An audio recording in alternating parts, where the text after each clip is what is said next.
Shena Mtito TV, Shena Mtito TV, Shena Mtito TV, rafiki namba moja wa burudani na michezo.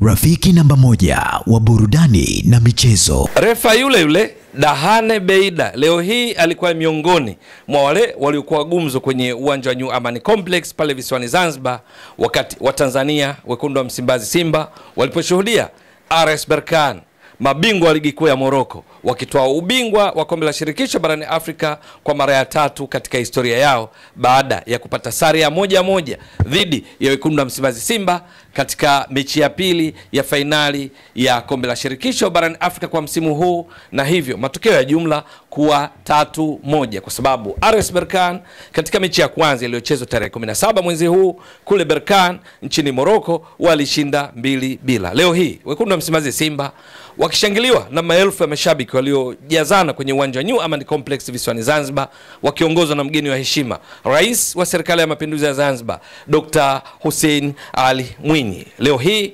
walicheza vyema, lakini mwisho wa siku walijikuta wakiruhusu bao kuelekea mwishoni mwa mchezo, bao ambalo lilifanya mchezo uishe kwa 1-1 katika dakika 90+, ikiwa baada ya Simba kutangulia kwa bao zuri la dakika 17 lilikuwa wavuni na Joshua Budo Mutale, mchezaji bora wa mchezo huu. Matokeo yake 1-1 ikawapa RS Berkane ubingwa huo, na hivyo kuongeza orodha ya mataji ya kombe la shirikisho ambao RS Berkane wameyatoa kuanzia msimu 2019-2020 mpaka leo hii. Katika mechi ya leo hii Simba walimiliki mpira kwa 59% kama wenyeji dhidi ya 41 za RS Berkane.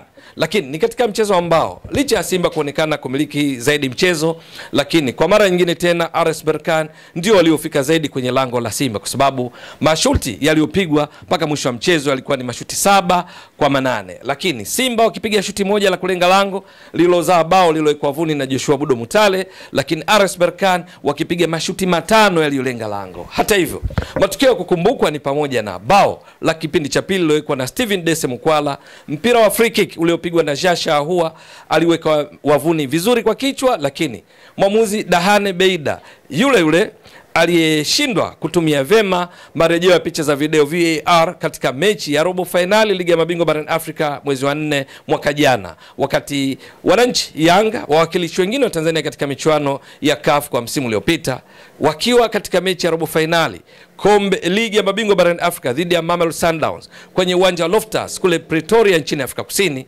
Shuti lililopigwa na Stefan Aziz Ki katika msimu huo kwenye dakika 58 lilionekana kugonga besela na kutumbukia na kuvuka mstari wa goli, na hivyo kustahili kuwa bao, kwa sababu lilionekana kana kwamba umevuka kwa 100%.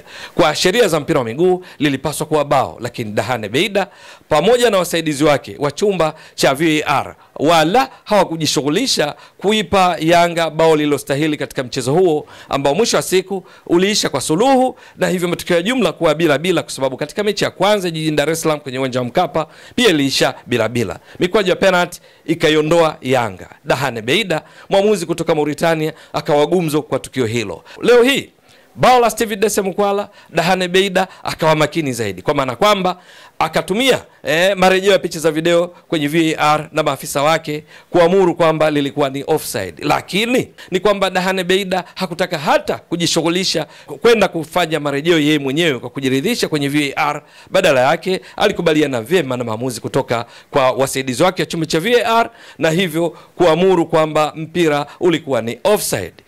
Lakini mbali na tukio hilo, alikuwa mkali zaidi kwa wenyeji Simba, kwa sababu ilishuhudiwa kadi kadhaa nyekundu zikitoka leo hii.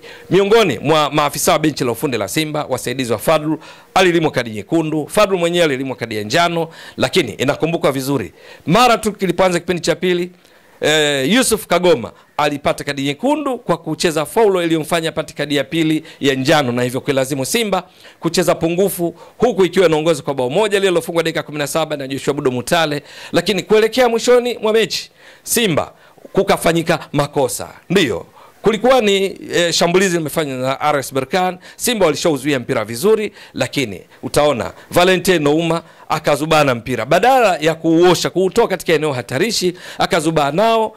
RS Berkane wakaupitia na kufunga bao muhimu lililofanya matokeo yawe 1-1 katika dakika 9 za muda wa nyongeza baada muda wa kawaida kutimia. Ikumbukwe ziliongezwa dakika 9 kufidia muda uliopotea kwa sababu mbalimbali, kwa sababu kulikuwa na kusubiriwa kwa matokeo ya VAR, kulikuwa na VAR checking, lakini na matokeo mengine mbalimbali yalimfanya mwamuzi Dahane Beida kuongeza dakika 9. Kwa hiyo mwisho wa mchezo Dahane Beida maamuzi yake leo hii akiwa mkali haswa, lakini kwa maamuzi ambayo kwa kiasi kikubwa aliathiri Simba, hasa kwa kucheza pungufu katika muda mwingi wa mchezo wa kipindi cha pili, yakaifanya Berkane itimize malengo yake ambayo ilikuwa ni kupata ushindi wowote ama sare yoyote katika mchezo ambao tayari waliingia wakiwa wanaongoza kwa mabao 2-0. Lakini mbali na hayo, Simba pia wenyewe wanapaswa kwenye kocha Fadu Davis na benchi lake la ufundi kujiimarisha zaidi, hasa katika kutumia nafasi wanazozitengeneza, kwa sababu leo hii Simba walicheza vizuri zaidi. Kuwapo kwa mchezaji Joshua Budo Mutale kuliwafanya RS Berkane wapungue makali, hasa eneo la kati. Kwa kiungo wao Mamadou Lamine Camara, mchezaji wa kimataifa wa Senegal, hakuwa na makali hivyo kulinganisha na mechi iliyopita ambayo alikuwa mchezaji bora wa mechi akifunga bao, lakini pia akiwa amewini mipira yote ya juu 10 katika mchezo uliopita ambao RS Berkane walishinda 2-0. Lakini leo hii kuwapo kwa Joshua Budo Mutale alicheza vizuri sana, kulimfanya Mamadou Lamine Camara aonekane sitishio, kiasi ya kwamba kipindi cha pili alikuja kutolewa na mwalimu wake Moin Shabani na kumuingiza Sidibe, kwa sababu alionekana amezidiwa kwa kiasi kikubwa. Joshua Budo Mutale aling'ara akikimbia huku na kule. Katika tukio mojawapo pengine Simba ilikuwa na nafasi ya wazi mojawapo ya kufunga. Asisti ingekuwa nzuri kwa Joshua Budo Mutale aliyempasia Shomari Kapombe akiwa yeye na wavu, kwa sababu hakukuwa na zuio la golikipa wala beki, yeye na lango, ikiwa ni takribani hatua zizidi 2. Lakini kwa bahati mbaya sana kwa Simba na Kapombe aliunganisha mpira ambao aliupiga kwenye paji la uso na hivyo kudundia chini na kutoka nje, nafasi ambayo pengine Simba wangeongoza kwa mabao 2 kabla ya kuja kutokea zahama kuelekea mwishoni mwa mchezo kwa bao lililosawazishwa na RS Berkane kufanya matokeo yawe 1-1.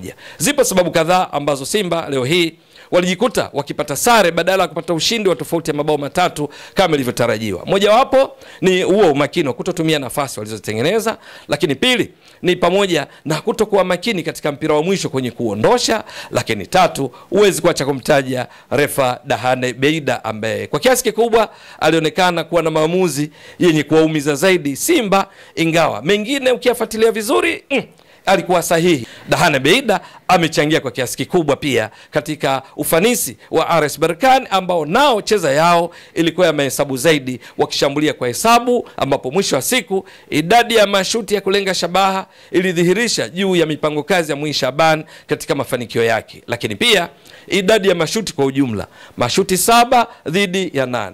Mchanganyiko wa yote hayo kwa kiasi kikubwa ukawezesha RS Berkane kutoa ubingwa aliostahili kutokana na namna walivyocheza katika mechi zote 2, wakicheza kibingwa zaidi. Lakini leo hii haikuwa mechi rahisi kwao, ingawa mwisho wa siku wamekuwa mabingwa. Ewe mtazamaji, endelea kuunga mkono channel hii kwa kuhakikisha kwamba subscribe, una share, una like na kucomment. Mwasilishaji wako ni mimi Ramadhani Mbwaduke almaarufu kama Mzee wa Data. Shukran jazilan.